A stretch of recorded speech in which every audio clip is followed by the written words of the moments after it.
Yeah, what kind of life are you trying to build? Not just what kind of career, but what kind of life are you trying to build?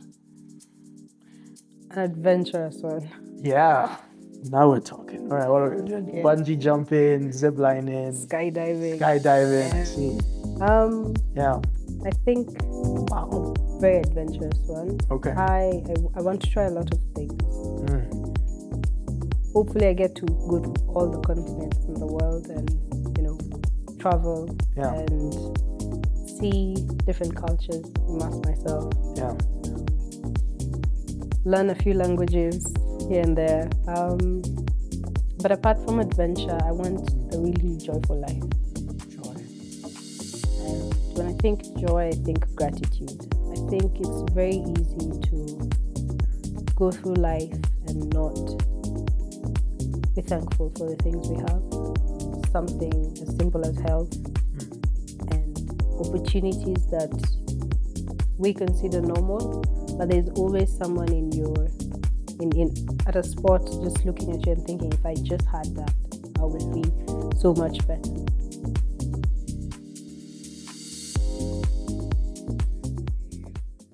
Hi, Sharon. Hi, Eugene. How you doing? Nervous. Yeah, it's a bit nerve-wracking, but I'm okay.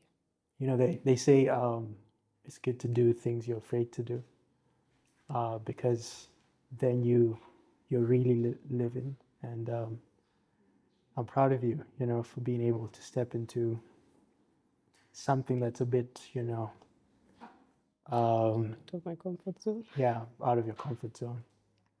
Nothing grows in the comfort zone, Yeah. Oh, Yeah. sure. So I have some questions I'd like to ask you. They're very interesting questions.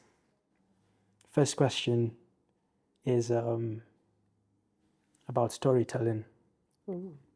Yeah. Why do stories matter so much in human life? I think because they're generational.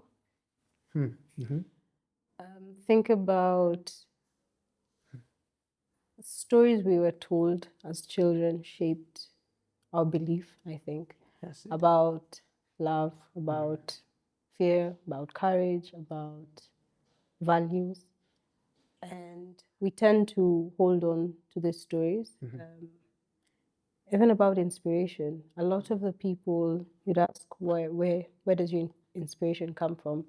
They'd give you a story about something that gave them the courage to pursue something that was bigger than them, something out of this world. So I think stories carry value in them, and what stories we decide to hold dear in our hearts are what build us, are what drive us, and yeah, it influences how we see life. So, and we carry it from generation to generation. The stories your parents told you, you've carried them, you tell it to your friends. Some of us will end up telling it to our children. So, yeah, it's a big, big part of our lives every single time. Even the news, those are stories. How we understand history, what values we carry as human beings, what we hold dear in our hearts as families, as companies, as friends, as communities. Those are all stories. They come from somewhere. It comes from someone's dream, someone's a longing for something. Yeah. So I think stories are really important. How you tell it, how you see it, it affects how you see the world. And that's why it's important to not only tell the truth, be authentic in them, but also watch what we're spreading. Yeah. Wow, that's quite a subject, yeah. Are you more into like fiction, or do you prefer real stories? Which ones do you think are, deserve to be told more? Half and half. Half and half? I'm leaning towards fiction. Yeah. Yeah. I think Yeah. I think there's something special about how creative people can be, how our minds work, and how we can form a story. I always love a happy ending, so fiction. Yeah. All of you authors who don't write a happy ending, those books are not for me. But there's also a beauty in real stories. Yeah. Because real stories tell about the real world and the world we live in, the one that has imperfections, a world that you actually go through real things. In the books, I'm not saying that it's not real, but I like the heroes. Life is breezy, life is easy. And yes, they come out victorious, but I already knew that from the start. That's why I read it. Yeah. So, but in a real life story, you can see the pain behind something. You can see the courage behind something. It brings it back down to the world and down to real life experiences, and you get to put yourself in their shoes, and you actually, I don't know, it's more impactful, I think. Yeah. Yeah. Okay. What kind of stories do you like? I'm interested more than in fiction or in real stories from other people, in the stories we tell ourselves, because I feel like they have more impact. We all have a narrative we've bought into, and having that as close to reality as possible is very helpful. But also I like aspirational stories of victory, breakthrough, winning, making it past failure, getting up after so many times of getting knocked down. I love aspirational stories. Yeah. Can we move on to the next question? Okay. Yeah. Well, this one is good. What helps you stay grounded in a distracted world? Ooh. Yeah. Stay grounded. I think my values. And once you know what you stand for, it becomes easy to block out the noise. Wow. That's good. Yeah. I think it is important to have things that you stand for, because then not everything that comes along would be able to sway you. But life can get noisy, life can get a bit busy. So I think also in stepping away from that and just having me time, I call it me time, just stepping away from the people and being alone in a quiet place, spending some time with God, and just sitting there, being there.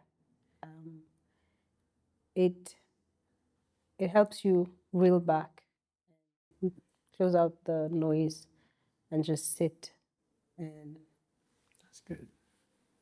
it grounds you. You come out of there feeling rejuvenated. You can see the world clearer again. You go in there, you're reminded of why you're doing things, and you come out of there with newer strength, I think. Yeah. So remembering your values, because a lot of people will try and test it. For sure. We live in a world where a lot of things go.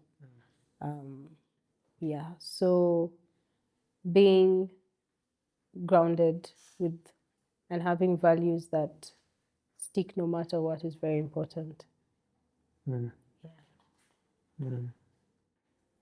I love those two answers.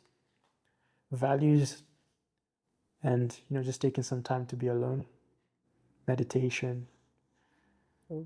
Yeah. Can you be alone with yourself? That's like a discipline in itself. It's actually quite fun. Yeah. Yeah, it is. Yeah. It is. Just, it doesn't have to be also in like in your home somewhere in a secluded place. I think even at a restaurant, going out purposed to just eat alone, have a meal alone. I don't know, going to the library.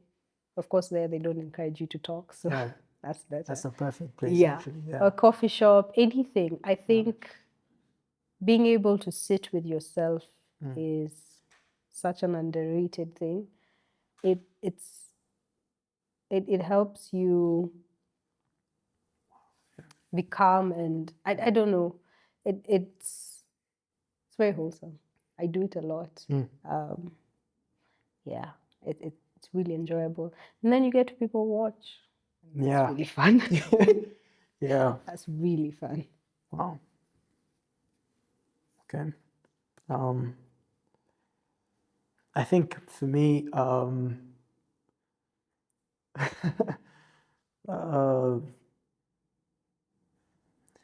found the tools that are available to us in this time of history, music, smartphones, Spotify, YouTube, there are all these voices around you. You get to select voices that align with your values, and you can listen to those on your way to work, on your way home, on your way to see your folks, on your way to a shoot. You can literally build an atmosphere that aligns with what's going on within. Yeah, that's how I stay grounded. I really make use of the technology and the voices that are speaking in our time. You amplify them. You amplify them, yeah. And you surround yourself with them. Yeah. Thank God for good headphones, you just buy yourself some great headphones and you can immerse yourself. What kind do you use? Don't plug them. All right, so finally, wow, got my questions mixed up. Yeah, what kind of life are you trying to build? Not just what kind of career, but what kind of life are you trying to build?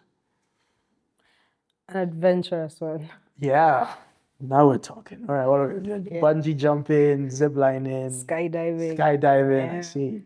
I think wow, a very adventurous one. Okay. I want to try a lot of things. Hopefully I get to go through all the continents in the world and, travel and see different cultures, immerse myself. Learn a few languages here and there. But apart from adventure, I want a really joyful life. Joy. And when I think joy, I think gratitude. I think it's very easy to go through life and not be thankful for the things we have. Something as simple as health and opportunities that we consider normal, but there's always someone at a spot just looking at you and thinking, if I just had that, I would be so much better. But once we get to sit down and just appreciate every single thing that we have, it feels wholesome. And it's something that no one